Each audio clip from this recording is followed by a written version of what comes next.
예, 전도 설교를 할 거예요. 도망가실 수 없습니다. 예, 예배 시간에 길지는 않은 시간이죠. 길지는 않은 시간이지만 충분히 준비한 것들을 좀 빠르게 좀 전달하는 시간을 갖겠고, 저하고 성경 말씀을 함께 제가 뭐 한 절 한 절 다 따라하라고 하진 않을 테니까 눈으로 보시면서 정말 하나님의 말씀을 통해서 우리에게 영혼 살리는 이 사명이 얼마나 중요한 일이고, 또 우리를 얼마나 격려하시고 또 우리를 동역자로 세우셨는지 그 마음을 이 말씀을 통해서 우리가 보면 좋겠습니다. 오늘 제목도 아주 깁니다. 제목이 이거예요. 사랑하는 가족과 이웃에게 복음을 전해야 하는 이유. 예, 답은 있죠. 그죠? 사랑하기 때문에, 하나님의 명령이기 때문에 하는 거죠. 전도할 때 타겟이 중요합니다. 전도할 때 타겟이 중요한데, 정말 중요한 타겟은 항상 등잔 밑이 어둡다라고 그랬잖아요. 아우, 내 딸, 내 아들, 내 남편, 아우, 늘 얘기했는데 안 움직여요. 안 와요. 등잔 밑이 왜 어둡다고 했습니까? 이번 주가 그날일지 몰라요. 늘 교회 건면했는데 마음이 움직이던 내 가족이 움직일 수 있는 한 주가 될 수도 있어요. 정말요. 정말로. 그러니까 미리 포기하지 마세요. 전도 대상자를 가장 가까운 데서. 어디? 가족에게. 그리고 두 번째는 내가 동네에서 나와 가깝게 지내는 사이에 있는 분. 그분에게 한번 건면해 보시기를 바라는 마음에서 오늘 설교를 전합니다. 오늘 설교 서두 아주 충격적인 말이에요. 제가 좋아하는 목사님이신데 영국의 진짜 설교의 왕자라는 별명이 가졌어요. 프린스라고, 설교의 왕자. 많이들 인용하시죠, 목사님들이. 찰스 스펄전 목사님이 많은 설교집을 남기셨어요. 19세기에 활동한 설교가인데도 불구하고 많은 설교문을 남기셨기 때문에 지금도 그 설교 원문 그대로를 가지고 많은 목회자들이 그걸 보고 설교를 통해서 많은 감동을 받고, 또 우리 성도님들도 서점에 가면 찰스 스펄전 가면 책을 볼 수가 있어요. 근데 그분이 설교 중에 이런 말씀을 했는데요, 너무 충격적이에요. 상처받지 마세요. 이렇게 얘기합니다. 모든 그리스도인은 선교사이거나 사기꾼이다. 요즘 목사가 이렇게 교인들에게 이렇게 대뜸 당신 전도하지 않으면 사기꾼입니다 라고 설교하면은 시험 들을 성도님들도 참 많을 것 같아요. 잘못되면 그 자리에서 내려와야 될지도 모르겠어요. 그런데요, 정말 우리 시대상으로 봤을 때 뛰어났던, 영성으로 아주 뛰어났고 교회를 부흥시켰던 목사님들은 사실 하나님의 말씀을 가감없이 때로는 이렇게 강하게 선포하기도 했습니다. 다시 한번 전합니다. 모든 그리스도인은 선교사이거나 사기꾼이다. 그리고 설교문의 뒤를 이렇게 이야기하세요. 나는 예수님을 믿습니다라고 말하지만 입이나 펜이나 전도지로 다른 사람에게 예수님에 대해 말할 만큼 예수님을 충분히 생각하지 않은 사람은 사기꾼입니다. 한마디로 예수님을 믿는다라고 입으로 말하고 있지만 그 믿는 예수님을 다른 사람에게 전하지 않는 사람은, 그 입이 침묵하는 사람은 예수를 안 믿는 사람입니다. 그 뜻이에요. 충격적이죠. 예, 정신이 반짝 드시죠. 이걸 서두로 시작합니다. 그렇습니다. 전도는 영혼을 구원하는 일이에요. 한마디로 얘기하면 영혼을 구원하는 일. 세상에 이런 일이 있나요? 영혼을 구원하는 일이 있어요, 세상에? 우리가 많은 인간이 활동을 하지만 정말 그 사람이 죽음 이후에 영원한 생명을 가지고 영혼을 살릴 수 있는 구원을 주는 일은 전도 말고는 없습니다. 그런 의미에서 전도는 정말 거룩하고 고결하고 하나님에 속한 일이에요. 하나님이 하시는 일이에요. 그런데 왜 이게 영광스럽냐? 하나님이 하시는 그 일을, 하나님이 우리를 성도라는 직분으로, 하나님의 자녀라는 직분으로 우리를 부르시고 우리를 동역자로 사용하시기 때문에, 이것은 전도는 우리에게 짐이 아니라 우리에겐 기쁨이 되는 것입니다. 하나님이 하신 그 거룩한 일에, 고결한 일에, 영혼 살리는 일에 우리가 할 수 있는 일이에요. 우리 교인분들도 밖에서 많이 일하시는 분들도 계시죠. 주부도 마찬가지잖아요.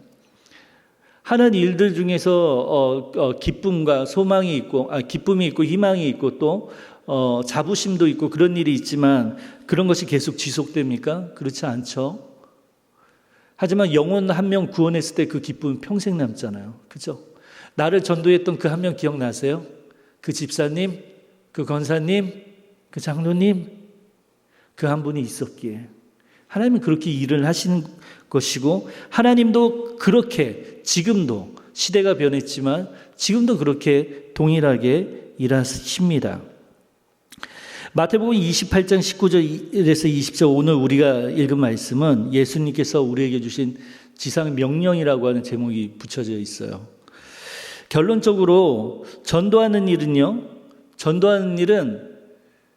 하나님의 명령입니다. 예수님의 명령입니다. 권면이 아니에요. 권고가 아니에요. 다른 사람을 전도하면 좋겠어, 전도해 오시면 좋겠습니다가 아니에요. 전도해 오라는 거야. 왜? 예수님이 성도 수가 많은 걸 보고 이렇게 흐뭇해 하시려고 아니잖아요. 이 세상이 망한다고 그랬잖아요. 이 세상이 끝난다고 했어요. 이 세상이 더 좋아질 수 없다라고 성경에 기록되어 있어요. 근데 우리는 잠시 착각해요. 우리는 살아가면서 이런 착각을 합니다. 이 세상이 좋아질 거라는 착각을 해요.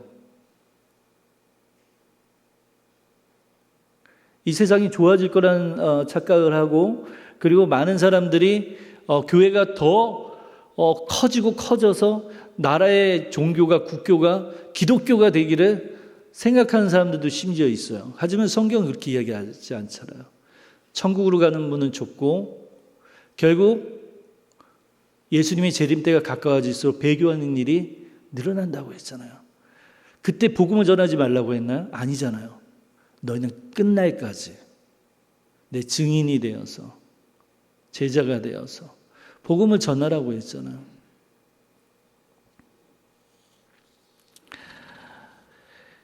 전도하는 일은요, 다른 사람에게 좋게만 하는 일이 아니에요. 다른 사람의 영혼 구원하는 일만이 아니에요. 나의 영적인 유익함, 건강함을 위해서 해야 하는 일입니다. 제가 저희 아이들 이제 동화책 종종 읽어주는데, 제가 요즘엔 많이 읽어주지 못해요. 교회 왔다 갔다 하는 일이 더 많아져가지고. 근데 저희 아이들한테 이제 책을 골라가지고 와, 그럼 저희 아이들이 책을 갖고 옵니다. 그럼 이제 책을 제 아내가 주로 읽어주고 제가 어쩌다가 한두 권씩 읽어주는데, 요즘은 좋은 책들이 너무 많더라고요. 아이들이 똑똑할 수밖에 없어요. 저희 때는 정말 몰랐던, 제가 어른인 제가 그 책을 봐도 공부가 돼요. 아, 이게 이런 의미였어?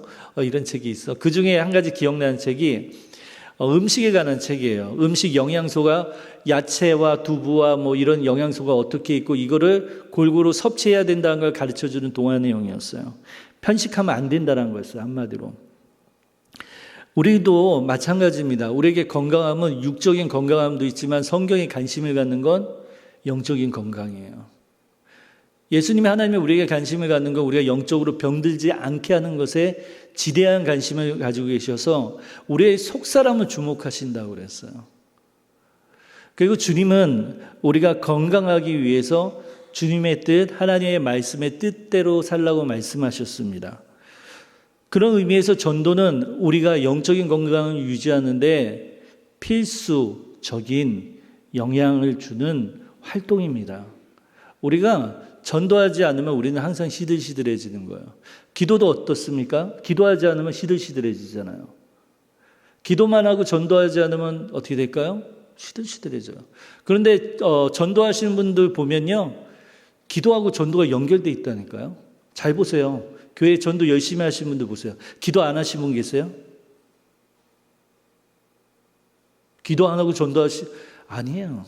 자발적으로 전도하러 나오신 분들 보면은 영혼 하신 분들은 기도하세요. 기도하고 전도가 연결되어 있는 걸 보게 됩니다. 뭐 하나가 따로 떨어져 있는 게 아니에요. 마찬가지로 우리의 영적인 건강을 유지하기 위해서 말씀도 있고 기도도 있고 찬양도 있고 예배 활동도 있고, 그중에 중요한 그 핵심을 이루는 요소는 전도인 거예요. 우리의 심장과도 같은 거예요. 전도는. 우리의 심장이 정상적으로 피가 공급되고 영양분이 공급될 수 있도록 우리가 영적으로 시들지 않고 병들지 않고 우리가 기쁨으로 하나님을 더욱더 사랑하고 가까이 나가기 위해서는 전도를 하는 기쁨을 만끽해야 됩니다. 그럼에도 불구하고 우리가 가족과 이웃에게 복음을 전하는 것을 어려워하는 것이 많은 현실인데 그것은 기도하지 않는 것과 연결이 또 되는 거예요. 이런 장애물을 극복하기 위해서 실제적인 방법에 대해서 빠르게 한번 전해봅니다. 전도를 어려워하는 것의 첫 번째 이유는 거절에 대한 두려움이죠. 기도하지 않으니까 두렵죠. 더 하나님을 의지를 삶 가운데 하나님께 기도하면서 의지하는 습관이 되어 있지 않으니까요. 사실 누구도 상대방에게 거절당한 걸 좋아할 사람은 아무도 없어요. 복음을 전할 때 우리는 우리가 아끼는 사람들로부터 조롱을 받거나 무시당하거나 거부당할 위험이 있다 없다? 있어요. 있습니다. 하지만 주님이 말씀하셨죠. 요한복음 15장 18절의 말씀, 세상이 너희를 미워하면 너희보다 먼저 나를 미워한 줄을 알라. 말씀은 이때 딱 띄워주시면 딱 좋은데 15장 18절, 세상이 너희를 미워하면 너희보다 먼저 나를 미워한 줄을 알라. 고난에 대해서, 박해에 대해서 많이 생각해 보셨죠? 말씀 보면 나오잖아요. 십자가 앞에서 짐을 내려놓고 너희들은 이 십자가의 고난을 지라고 주님이 말씀하셨잖아요. 우리는 고난, 환난 생각하면은 우리 성도님들 가끔 그런 얘기를 하시죠. 내 자녀가 아프거나 사고를 당했거나 뭘 했거나 아니면 우리가 경제적으로 타격을 받았거나 이런 일을 고난이라고 이야기하지만 고난은 맞죠. 하지만 성경이 이야기하는 환난은요, 복음을 전함으로 당하게 되는 일이에요.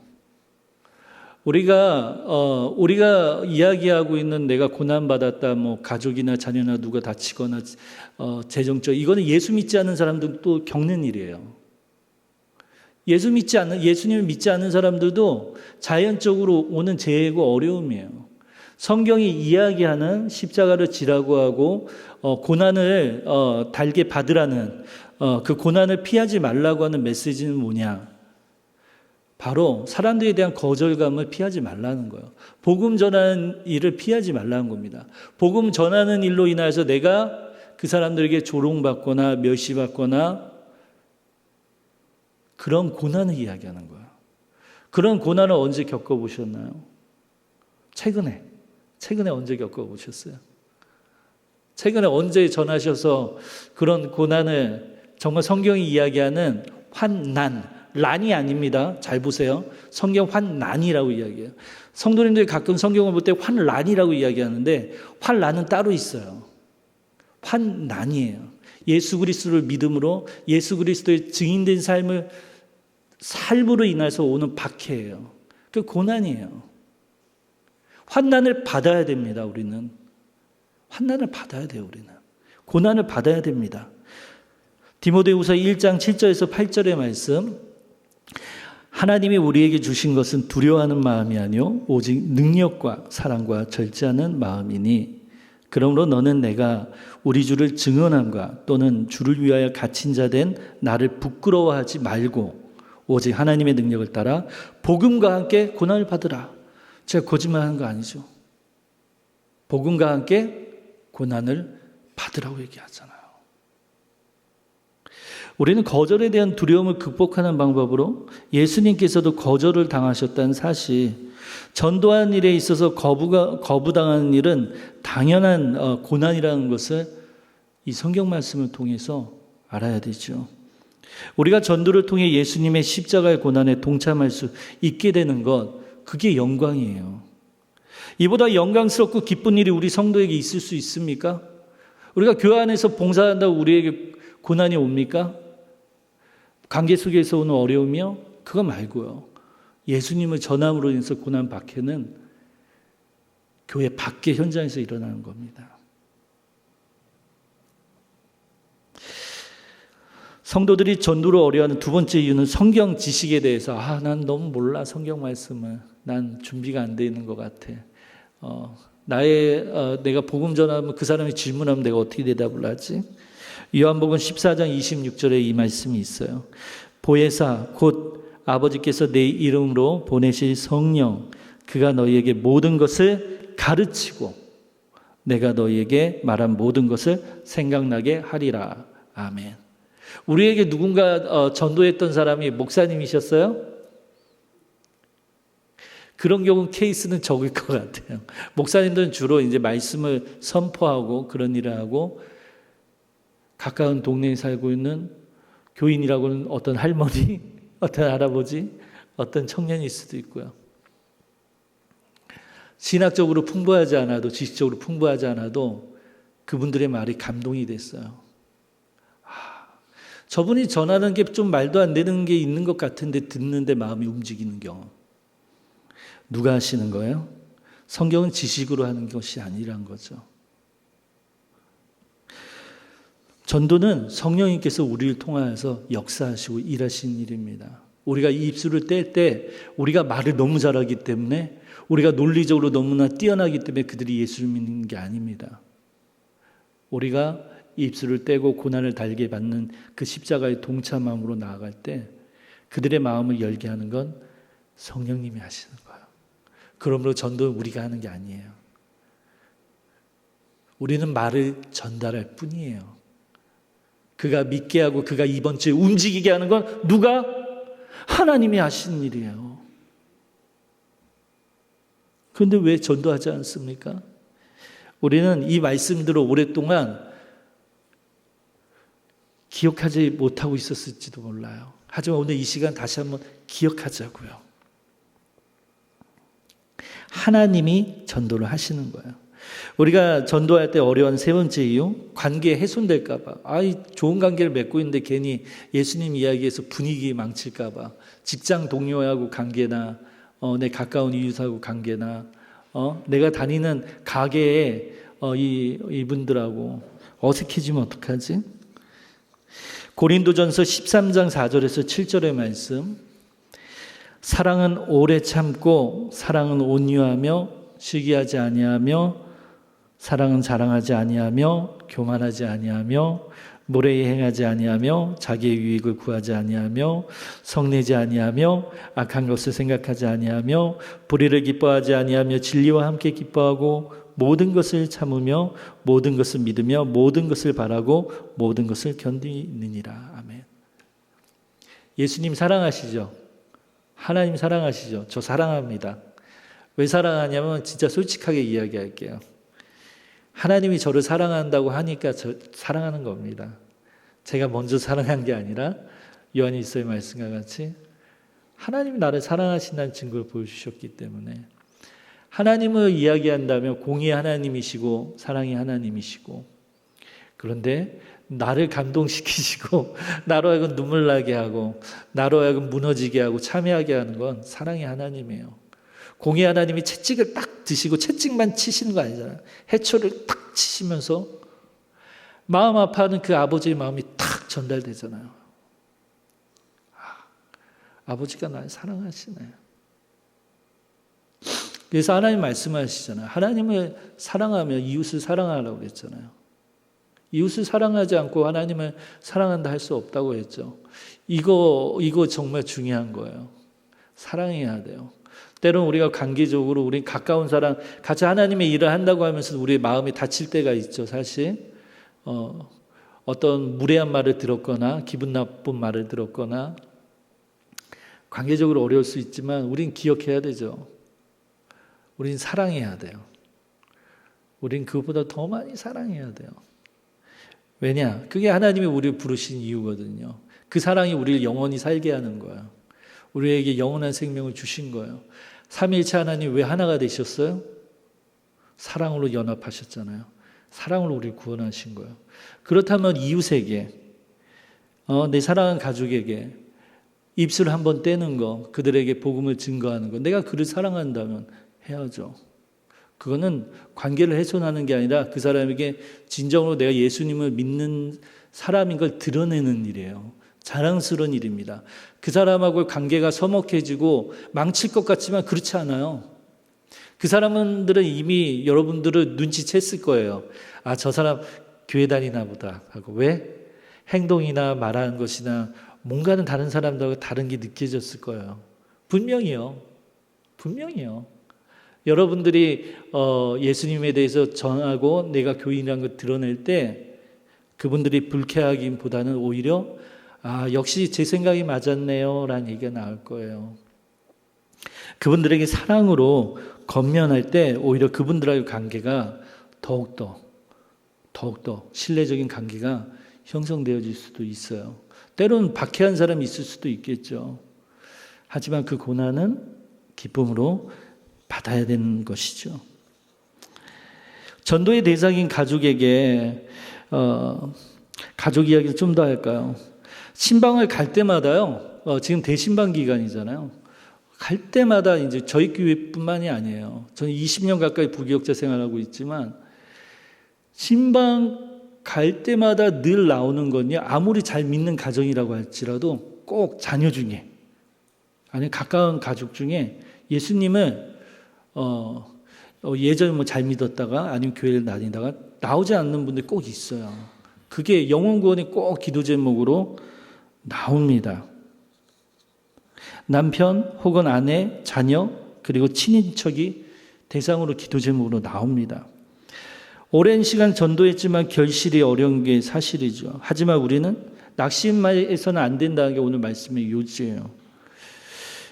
베드로전서 3장 15절의 말씀. 너희 마음에 그리스도를 주로 삼아 거룩하게 하고 너희 속에 있는 소망에 관한 이유를 묻는 자에게는 대답할 것을 항상 준비하되 온유와 두려움으로 하고. 우리는 특별히 가족에게 복음으로 다가갈 때 우리의 삶이 무엇보다 더 가깝기 때문에 나를 잘 알잖아요. 그죠? 날 잘 알잖아요. 내 생활 습관도 잘 알고. 참 그리스도인의 삶으로 가족들에게 보여줘야 돼요. 이미 늦은 것 같아요? 아니, 늦지 않았습니다. 이번 한 주라도 정말 그리스도인다운 모습을 가족들에게 보여줘야 합니다. 내가 교회를 나가지 않더라도 내 엄마는, 내 아빠는, 내 아들은, 내 딸은 정말 예수를 잘 믿어라는 인정을 한 주 동안이라도 받는 계획을 세워보세요. 이어령 교수님 잘 아시죠? 작년에 작고하셨죠? 작년에 별세하셨는데 이어령 교수님이 우리 기독교계에 큰 충격을 줬죠. 지성이 상징하면은 정말 이어령 교수님이 그냥 대표였어요. 그죠? 정말 많은 책을 썼잖아요. 그죠? 그리고 어떻게 보면 그런 문학과 그런 것을 추구하는 분들은 대부분 무신론자들이에요. 예수님을 믿고 종교를 하는 게 납득하지 못하는 거죠. 지성인들은. 그런데 이어령 교수님이 70대에 세례를 받고 예수님을 믿었습니다. 그분이 쓴 지성에서 영성으로 된 책이 마지막이 아니었어요. 그 이후에도 정말 믿음에 관한 많은 책들을 남겼는데 그 중에 이제 딸에게 보내는 굿나잇 키스라는 책이 있어요. 딸에게 보내는 굿나잇 키스. 딸이 이미나 목사님이셨습니다. 지금 별세하셨죠. 딸 이미나 목사는 위암 말기 진단을 받은 지 1년 만에 2012년 3월 15일 53세의 나이로 세상을 떠납니다. 큰아들의 죽음, 작은아들의 자폐, 갑상선암, 망막 박리 증세. 듣기만 해도 숨 막히죠. 이게 한꺼번에 온 거예요. 실명의 위기에 처하기도 했고 위암으로 고생하며 세상을 결국 떠났습니다. 이 딸인 이미나 목사에게 인생은 시련의 일상이었습니다. 그러나 그녀는 이런 말을 했습니다. 모든 시련과 고난이 내게는 축복이었다. 모든 시련과 고난이 내게는 축복이었다. 결국 지성의 상징과도 같은 이어령 교수님이 결국 그 딸을 통하여서 실제로 나중에 고백했죠. 나는 예수님을 믿게 될까 봐 두려웠다고. 그러니까 예수님이 늘 함께 해 왔었던 거죠. 그런데 누굴 통해? 딸을 통해서 부인할 수가 없게 된 거죠. 딸이 이런 어려움이 있는데도 불구하고 그런 어려움 속에서도 절대 하나님을 포기하지 않고 신앙을 포기하지 않는 그 신앙인의 모습을 보고 70대인 예수님을 믿어서는 안 될 위치에 있는 분이, 이분이 예수님을 믿게 되었을 때 많은 문학인들이 배신당했다는 표현을 썼거든요. 배신당했다고. 가족들에게 보여주어야 합니다. 섬기는 모습을. 진심으로 다음 주에 가족을 초청하기 위해서 오늘부터 계획을 한번 세워보세요. 가족들이 나에게 불평이었던 게 무엇이 있었나 한번 생각해 보세요. 그리고 그것을 한번 개선시켜 보시고 가족을 감동시킬 계획을 한번 세워보세요. 구체적으로요. 그럼 이번 주에 나올 수도 있겠죠. 마태복음 5장 16절의 말씀, 이같이 너희 빛이 사람 앞에 비치게 하여 그들로 너희 착한 행실을 보고 하늘에 계신 너희 아버지께 영광을 돌리게 하라. 집 밖을 나가서 다른 사람들에게 잘 보이는 것도 중요하지만 더 중요한 건 가족에게 잘 보이는 일이에요. 가족에게 잘 보이는 일입니다. 그게 아버지께 영광을 돌리는 일이 되는 겁니다. 신앙에 대한 또한 진솔한 대화를 한번 시도해 보시기 바라요. 신앙에 대해서 솔직하고 그런 이야기를 한번 나눠보시고 정말 하나님께서 어떻게 인도하실지 기대를 해보시기 바랍니다. 또한 가까운 이웃이나 직장인들에게 다가갈 때 제가 이제까지 말씀 전한 것도 그분들에게도 적용되는 이야기지요. 무엇보다도 기도를 하시기 바랍니다. 정말 그들에게 필요한 것은 먼저는 그들의 관심이 무엇인지 들어주는 것이고 그리고 기도해 주는 겁니다. 동료나 가족이나 이웃을 위해 기도하는 것은 우리의 믿음과 관심을 보여주는 가장 강력한, 우리가 그리스도인인 것을 보여주는 증거입니다. 기도로 그분들의 필요를 들어줄 때 하나님께서 우리 삶에서 기도에 응답하신 방법과 예수님을 통해 우리가 가진 이 소망의 이유를 그분들이 공감할 수 있게 됩니다. 그리고 중요한 거, 교회 행사에 초대하기. 항상 명분이 중요해요. 그죠? 명분이 중요하잖아요. 그죠? 뭔가가 명분이. 사실 전도 이번 4월 한 달간만 해야 합니까? 교회는? 한 달 끝나면 전도하면 안 됩니까? 아니잖아요. 그냥 계기를 만드는 거예요. 전도는 우리가 항상 우리가 주님의 부르심을 받는 때까지 우리가 관계하는 모든 사람들에게 기회가 될 때마다 그분들에게 다가가 복음을 전해야 합니다. 중요한 건 명분이에요. 그분들에게는. 그분들이 지는 척하고 나올 수 있도록 교회에서 다음 주는 새 가족을 또한 가족들 초청하는 날로 정했으니까 같이 함께 하자고.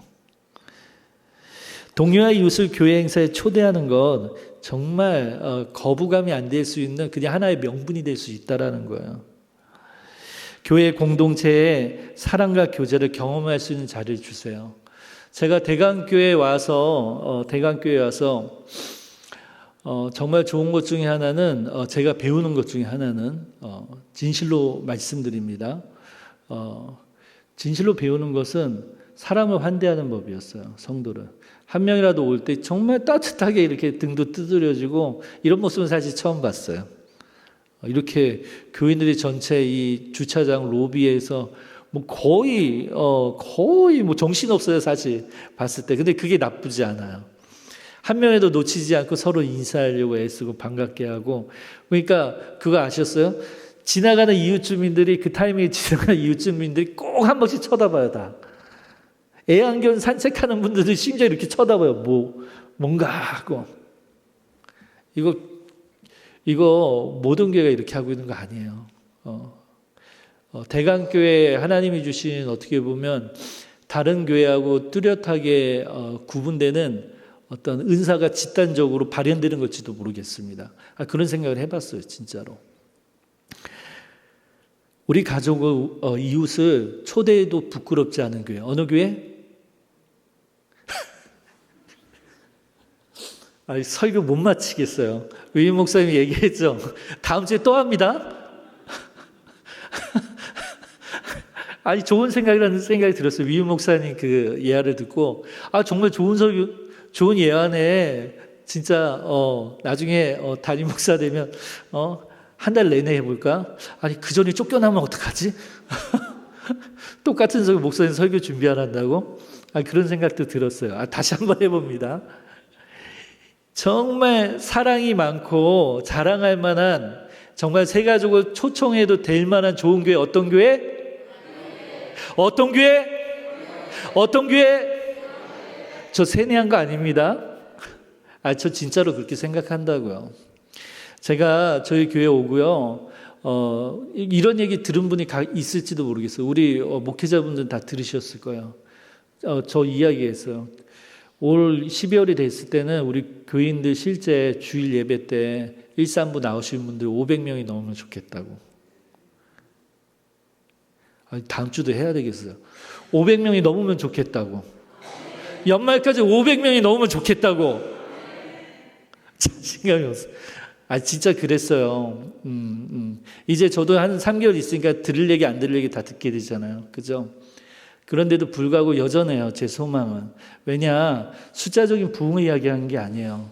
물론 목회적인 테크닉적인 기술이나 어떤 마케팅적인 기술로 인원을 갑자기 늘릴 수는 있어요. 근데 그거 이야기하는 거 아니에요. 성령님을 통하여서 역사하시고 부흥이 있으면 수적인 증가는 사도행전의 말씀과 같이 그냥 자연스럽게 늘어나게 돼 있는 거예요. 그런 의미에서 이야기하는 겁니다. 왜냐하면 제가 봤을 때 우리 교회는 좀 이상해요. 이거보다 더 많이 모여야 돼요. 이상해요. 왜냐하면 우리 교인분들이 사랑으로 뜨겁게 따뜻하게 이 정도 하는 거 보면 500명은 기본이에요. 그냥 기본으로 찍고 가야 돼요. 내년에 몇 명? 3,000명? 3,000명? 할렐루야. 할렐루야. 믿음이 대단하세요. 저 3,000명까지 생각 못했고 500명 돌파하면 내년에 1,000명. 그 정도. 부목사인 제게 이게 뭐가 중요하겠어요? 솔직하게 이야기해서. 우리 부목사들은 지나가는 용병과 같잖아요. 그죠?